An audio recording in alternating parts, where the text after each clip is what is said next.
on, guys? This is getting into the fall season for us, so we're going to cover sounds we use, some tactics, and then the gear that we've got, and just kind of talk about what we're doing to kill these fall coyotes.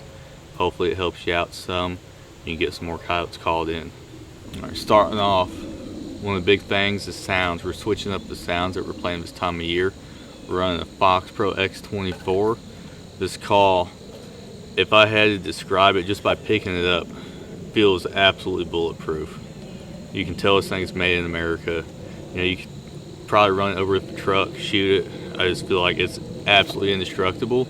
Same with the remote. You know, these things are absolutely awesome. We've been stacking coyotes with them. So, to start off our stands, this is where we vary from a lot of people.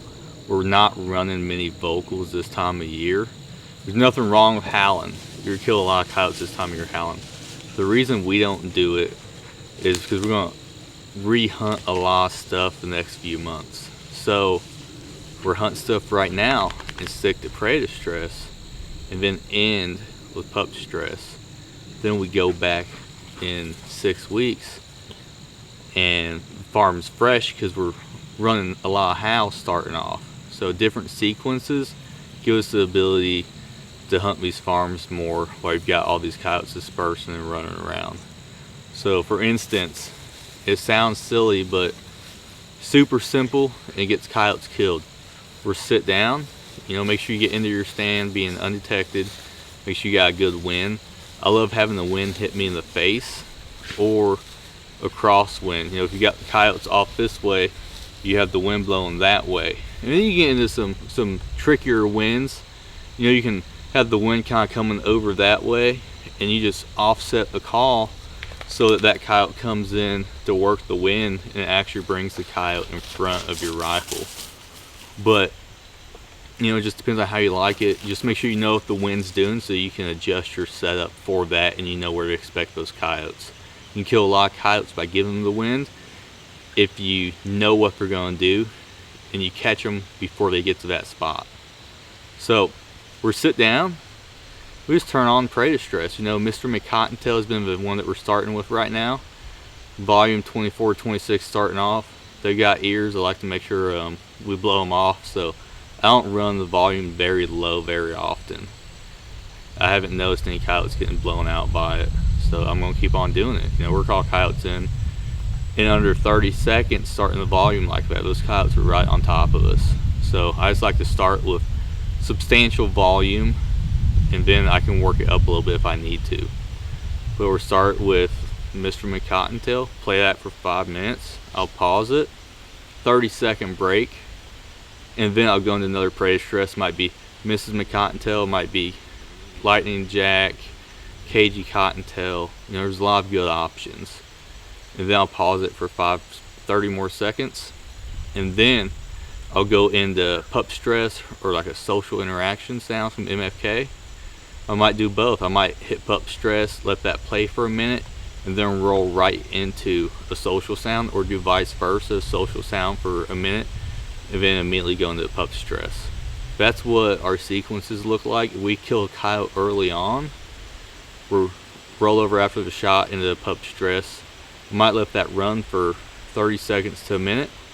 You know, early in the stand, I'll just go right back to prey distress and start running that, and we've killed a lot of coyotes a couple minutes in that second batch of prey distress after that shot. So that's the sounds we're running. That's how we're playing that stand. And you know, like I said, it's not the way a lot of people do it, but we're not playing a lot of hows this time of year. We're saving that for a little bit later so that we can re-hunt these farms and go in and have different sequences and keep on killing coyotes. Alright, a little bit of a gear dump. We've been running this Final Rest. You know, I absolutely love it. Brick, he's 10. He's been hammering coyotes and deer off of it. You know, he runs a rifle that doesn't have an ARCA plate on it. So we got this clamp. Works great. It can be used for a rifle. His crossbow fits in it. Makes it where we can throw this on there for him. And if I'm shooting where I've got a rail on my rifle, we've got where we can attach it straight to it. It adjusts enough to where I can use it standing up, or it can use it sitting down. Anything in between works out completely perfect. Things been solid, you know. We wouldn't shoot off of it if we couldn't kill off of it. That's what it boils down to. And we're killing off of it.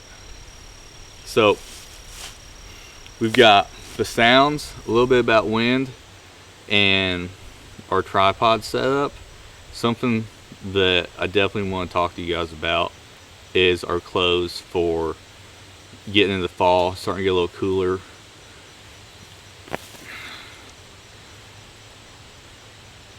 I'm sitting under a walnut tree. I've got walnuts falling. I've got briars attacking me. It's tough. But look, it's getting cooler.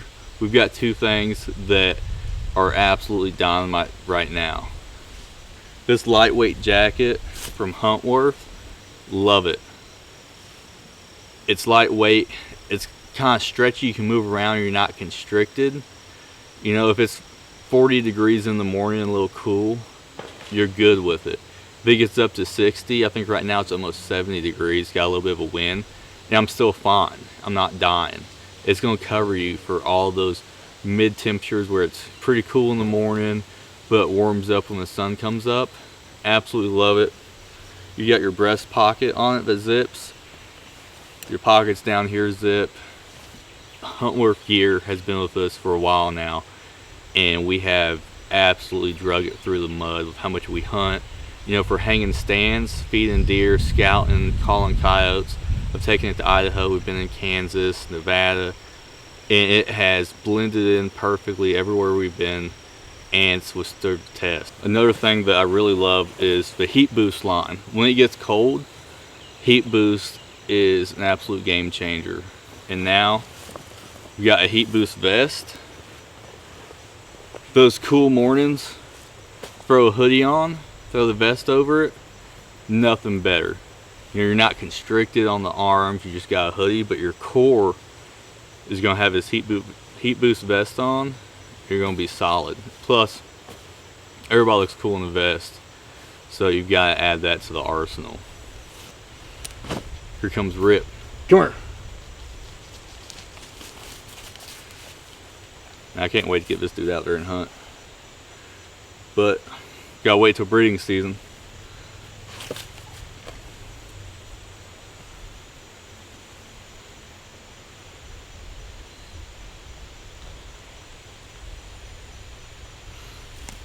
Alright, so fall time, you know, family breakup, dispersal, whatever you want to call it.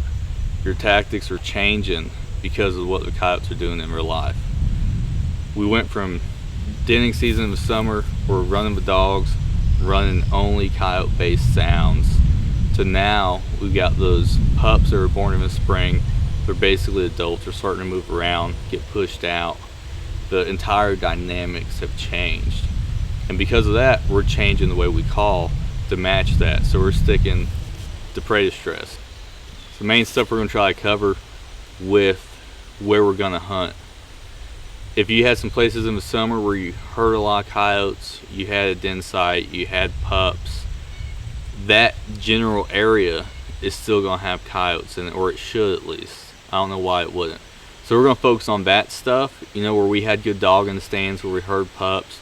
Also, you're going to see a lot of landowners seeing coyotes this time of year. You know, the landowners are out there more. They have boots on the ground. Listen to what they're saying. Listen to them if they're saying they're seeing coyotes, that they're always hearing coyotes in these areas. We're going to take all that information, and then still we blind call a lot. We're not out here locating coyotes. We're going to look for areas that should hold coyotes. They've got ag, stuff like that, and then we're going to look for the cover. You know, if it's standing corn, which is dynamite, if you can find standing corn, go ahead and put money on it. There's probably going to be a coyote in it. Find a thicket, you know, real nasty stuff that should hold coyotes year round. That's obviously going to be something that you want to look into. Then, you know, our travel ways still. We're always looking at that. If you've got a low creek bed that runs in between cattle ground and something else, you're going to have coyotes using that to travel a lot. So we're going to hit that up as well. Just looking for those coyotes that are getting dispersed, getting kicked out. And you still got the adults if you haven't killed them out in the summer. appreciate you guys being with us. We've seen amazing growth this year. We're going to keep on hunting, looking forward to dogging season, but we got a lot of cool stuff lined up this fall into the winter before we get the dogs back out. Hopefully you stay with us and follow us along, enjoy the hunts as much as we do.